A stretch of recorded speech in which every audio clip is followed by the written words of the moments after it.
আসসালামু আলাইকুম। বন্ধুরা, কেমন আছেন সকলেই? আশা করি আপনারা সকলেই ভালো আছেন। তো আমিও ভালো আছি আপনাদের দোয়ায়। আজকে ধান ক্ষেত দিয়ে ঘুরে দেখিলাম যে আর কতদিন পরে ধান পাকিবে এবং ধানটা কি পরিমাণ ভালো হয়েছে না কি অবস্থা ধানের। রোগবালাই কীরকম সেটা আজকে বিস্তারিত সুন্দর করে দেখলাম। তো ধান মোটামুটি আল্লাহ তাআলা ভালোই দিয়েছে, কিন্তু জায়গায় জায়গায় কিছু ধান মরে গেছে। অতিরিক্ত খরার কারণে মূলত ধানটা একটু চিটা বেশি হবে। দেখুন, মাটি ফেটে গেছে। প্রচুর পরিমাণে খরার কারণে মাটি ফেটে গেছে। পানি দিতে পারছে না ডিপওয়ালারা। প্রচুর পানি লাগে, তো যে কারণে তারা পানি দিয়ে কুল পাচ্ছে না। তো আর কিছুদিন পরে মূলত ধানটা পাকবে। মিনিমাম আর 10 দিন পরে ধানটা পেকে যাবে। এখন এই ধানে পানি প্রয়োজন, কিন্তু পানির কমতির কারণে ধানও ফসলটা নষ্ট হয়ে যাচ্ছে। এই বছর বৃষ্টি হয় নাই, যে কারণে বৃষ্টি না হলে ধান ভালো হয়, কিন্তু হালকা মাঝে মাঝে বৃষ্টি হলে ধানের উপকারিতা হয়, রোগ কম হয়। ধান প্রায় পেকে গেছে দেখুন। আর 10 দিন পরে ধান কাটা শুরু হয়ে যাবে আমাদের এই চকে।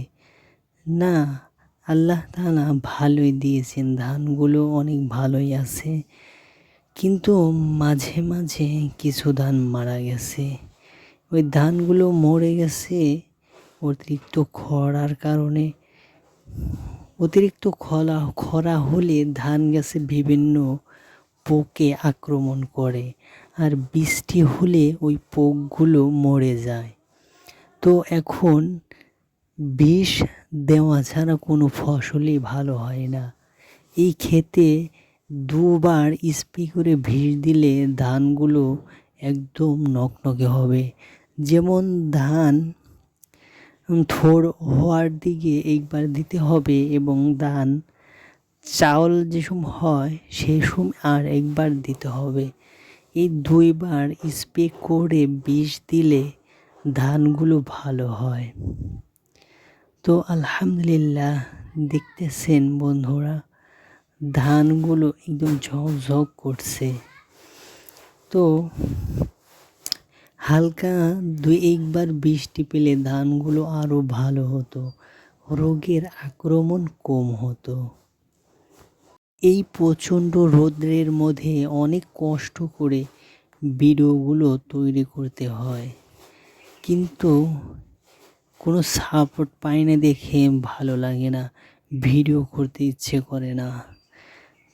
ভিডিওতে ভিউ হয় না, কমেন্ট করে না, যে কারণে ভালো লাগে না। তো এই ক্ষেতের ধানগুলো পেকে গেছে, আর 3 দিন পরে ধানগুলো কাটা যাবে।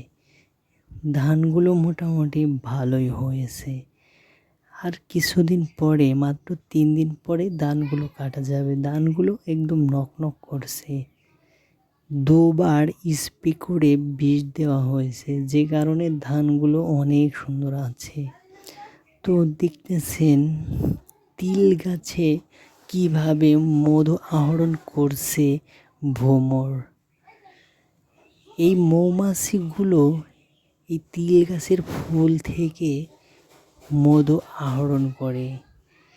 এবার যত পরিমাণে খরা হবে তত তিলের ফলন ভালো হবে। তো অনেক পরিমাণে এবার খরা হয়েছে, বৃষ্টি হয় নাই বললেই চলে। 1-2 দিন বৃষ্টি হয়েছে, তিলের ফলনগুলা অসাধারণ হয়েছে। বৃষ্টি বাদল যদি কম হয় তবে তিলের জন্য অনেক ভালো, উপকারী।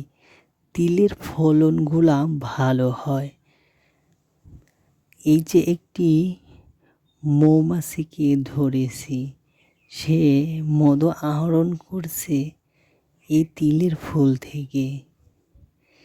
এই মৌমাছিগুলা সব ধরনের ফুল থেকে মধু আহরণ করে। তো বৃষ্টি হয় নাই, যে কারণে পাটে রোগ আক্রান্ত হয়েছে। এই পাটগুলোর প্রধান শত্রু হলো ছ্যাঙ্গা, হলুদ আকৃতির ছ্যাঙ্গা। এগুলো পাটে প্রধান আক্রমণ করে। পাটের প্রধান শত্রু পাতাগুলো খেয়ে ফেলে এই হলুদ ছ্যাঙ্গাগুলোতে। বৃষ্টি বাদল হলে এই পাটগুলোর ছ্যাঙ্গাগুলো মারা যায়। পাটগুলো সুন্দরভাবে নকনকে হয়ে বড় হয়ে ওঠে। কিন্তু বৃষ্টি না পেলে পাটগুলোর বেশি লম্বা হতে পারে না। এই ছ্যাঙ্গার আক্রমণ হয়, পাতাগুলো খেয়ে ফেলে, যে কারণে পাট অতটা বৃদ্ধি পায় না। এবার প্রচুর পরিমাণে খরার কারণে পাটগুলো বেশি লম্বা হয় নাই। পাটগুলো খাটো খাটো হয়ে বাতি হয়ে গেছে। কিন্তু প্রচুর পরিমাণে হালকা হালকা মাঝারি মাঝারি কিছুদিন বৃষ্টি পেলে পাটগুলো অনেক লম্বা হয়ে উঠতো। তো বৃষ্টি না পাওয়ার কারণে পাটগুলো খাটো খাটো অবস্থায় বাতি হয়ে গেছে। আর ছ্যাঙ্গার আক্রমণে পাতাগুলো খেয়ে ফেলছে। আর এদিকে দেখুন মরিচ গাছের কি অবস্থা। মরিচ গাছে যত বৃষ্টির পানি পাবে তত পাতাগুলো নকনকে থাকবে এবং মরিচগুলো নতুন নতুন ফুল নিয়ে মরিচ ধরবে। কিন্তু বৃষ্টি না হওয়ার কারণে পাতাগুলো কুঁকড়িয়ে গেছে এবং গাছে কোনো ধরনের ফুল নেই, মরিচও নেই। কারণ বৃষ্টি না হওয়ার কারণে গাছগুলো থুবড়ে লেগে গেছে। এবার মরিচ নেই বললেই চলে, গাছে দু একটি মরিচ আছে।